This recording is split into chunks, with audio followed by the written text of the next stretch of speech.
Women of Athena's cult. In ancient Athens, women had no life outside the home unless they were prostitutes or were engaged in religious activities such as festivals. Every Greek deity in every city-state had their own cult, sect, but the cult of Athena offered women positions of power and autonomy in a city-state that regularly denied them both. Other Greek cities, notably Sparta, allowed women far greater freedoms than Athens. Spartan women managed estates, could inherit and own property, and were educated. Athenian women could hold land in trust for a male, manage the household, spun wool, and education for them was considered a waste of time because they would never be given an opportunity to use it. The cult of Athena, however, allowed women to fully participate in the life of the city from the time they were young girls. Some women continued on as Athena's clergy while others left active service once they got married, but, either way, they continued to participate in the festivals honoring the goddess and were able to enjoy positions of respect and considerable power. Athena. In Greek mythology, Athena is the goddess of wisdom, war, household crafts, and cooking, who was known by many epithets including Athena Polias, of the city, Athena Nike, of victory, Athena Ergane, the industrious, and Athena Promachos, who fights in front, as well as others. She may have developed from the earlier Mesopotamian goddess Inanna, also a warrior goddess and better known as Ishtar, but, according to the ancient Greek myth regarding her birth, she sprung fully grown from the forehead of her father Zeus, king of the gods. Athena was Zeus' favorite daughter and among the most popular with mortals throughout Greece. There were shrines and temples dedicated to Athena in many city-states, not just in Athens, as she epitomized a number of the central values of Greek culture: skill in warfare, wisdom in one's business, martial and personal affairs, courage, independence, and female virginity.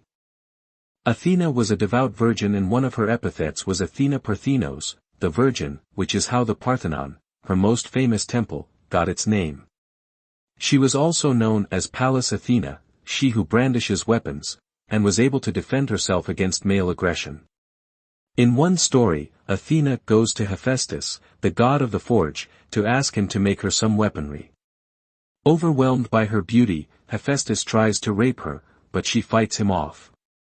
During their struggle, a drop of his semen falls on her thigh, which she quickly wiped away and flung onto the fertile earth, thereby giving birth to Erycthonius, a legendary king of Athens, while remaining a virgin.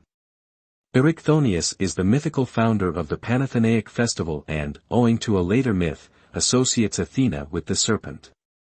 According to legend, she came to be associated with Athens after winning a competition with Poseidon, god of the sea. She and Poseidon both wanted to become the patron deity of the city and so offered the people gifts. Poseidon struck the rock of the Acropolis with his trident and brought forth fresh, cool water, but Athena presented the people with the olive tree, which they recognized would be more valuable. Interestingly, in one version of this myth, it is the women of the city who understand the value of the olive tree and vote for Athena as the city's patron. The giving of gifts and hospitality were highly valued in ancient Greece, and Athena was famous for both. She was the patron goddess of a number of famous heroes whom she helped achieve their goals, among them Jason and the Argonauts, Heracles, Orestes, and Diomedes, one of the heroes of the Trojan War.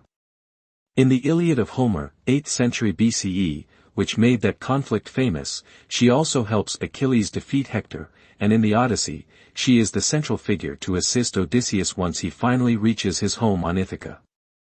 In all these tales, Athena is depicted as a powerful woman men listen to and learn from, enabling them to succeed. She exemplified military prowess, the martial ideal, and was also respected as a goddess of counsel. She was understood this way in Athens as elsewhere, but, for whatever reasons, the men of Athens did not see the goddess reflected in the women of the city who lived as second-class citizens. Women in ancient Athens. Athenian women were relegated to their own quarters inside the home, which could be locked from the outside, and were expected to marry, bear children, raise the children, keep the home, and do so as quietly as possible. Although there are records of lower-class women who were potters, craftspeople, and merchants, and of upper-class women who worked as courtesans, hetaira, women who appeared outside of the home were largely female slaves, prostitutes, or metics, foreigners.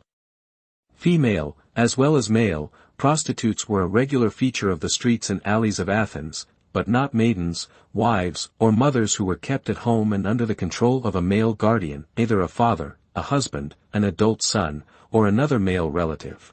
The women of Athena's cult. Between birth and the age of 7, girls and boys were raised by their mothers more or less the same, but after 7, boys were taken in hand by their fathers to learn his trade and become Athenian citizens while girls were prepared for marriage, motherhood, and housekeeping.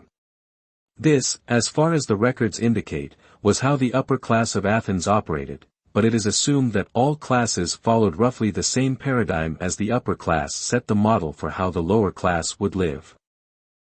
Among the aristocratic upper class, between the ages of 7 and 11, the male assembly of Athens would choose 4 girls, known as arephoroi, sacred basket-bearers, for a special honor. 2 of them would participate in weaving the large peplos, garment, which would be offered as a gift to Athena and would clothe her famous statue in the Parthenon.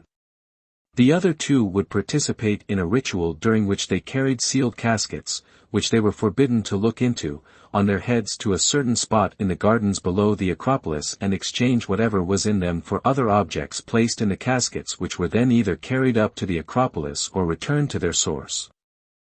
This ritual reenacted the story of Erichthonius who, as an infant, was placed in a small casket by Athena to keep him safe and keep his birth a secret.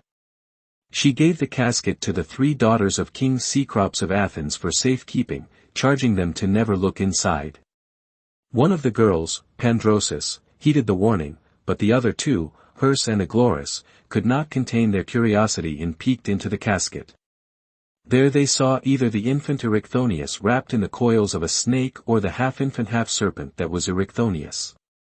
The girls were so horrified by the sight that they went mad and hurled themselves off the top of the Acropolis to their deaths. In the reenactment, the young virgins selected to carry the caskets redeemed the sin of the daughters of Cecrops by not looking into the caskets and delivering them faithfully to their destination. Girls between, roughly, the age of 11 to 14 were honored as Canephoroi who carried a basket, canoun, of sacred barley to be placed on the altar of blood sacrifices of animals. Women were not allowed to participate in blood sacrifice in Athens, and so this was an enviable position among the maidens of the city. Conclusion. Women participated in the rites of Demeter, the Eleusinian mysteries, freely with men and, as noted, in many other Athenian festivals, but the women who actively participated in Athena's cult, even after they were married and relegated to the women's quarters of the home, continued to contribute and were recognized and honored. The peplos which was begun by the girls selected in their youth was continued and completed by those who had performed the same role when they were young. The gigantic peplos was carried, every 4 years, by the women who had created it up the Panathenaic way to the Acropolis during the Greater Panathenaic Festival. The cult of Athena provided women in ancient Greece not only with a purpose outside the home and childbearing but a significant role in the life of the city. In the Athenian culture, which regularly suppressed feminine energy, even while celebrating it through their patron deity, Athena's cult was an opportunity for women to express themselves, be recognized, and contribute to the religious and cultural life of the city. The cult continued until